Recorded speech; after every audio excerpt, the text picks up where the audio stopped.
Қайырлы күн, құрметті оқырмандарым, каналыма қош келдіңіздер. Сіздермен бірге Айгерім. Бүгін мен сіздерге баклажаннан жасалған өте дәмді, қытырлақ, дәмді салаттың рецептімен бөлісемін.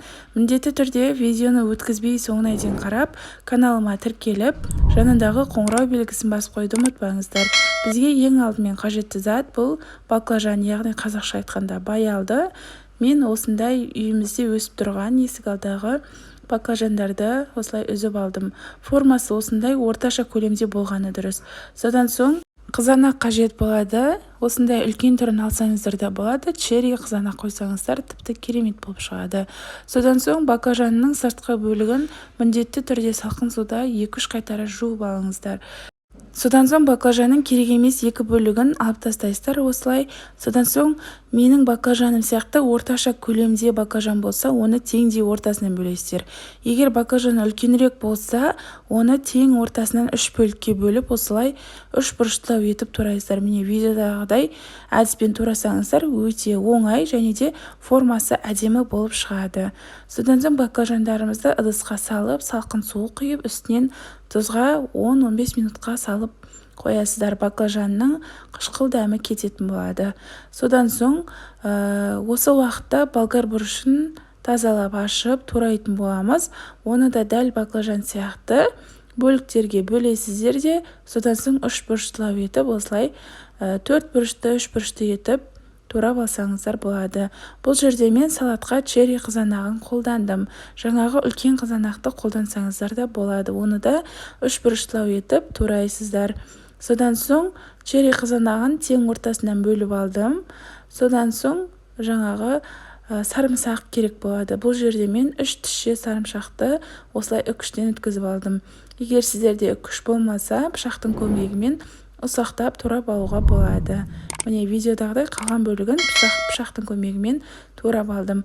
Жаңағы суға малынған баклажандарымызды осылай қағаз майлыққа немесе сүлгіге, мата сүлгіге жаңағы суын кетіріп аласыздар. Кішкене 3 минут, 5 минут тұрса жеткілікті. Содан соң салафан пакетімізге жүгері крахмалын 1 ас қасық саламыз.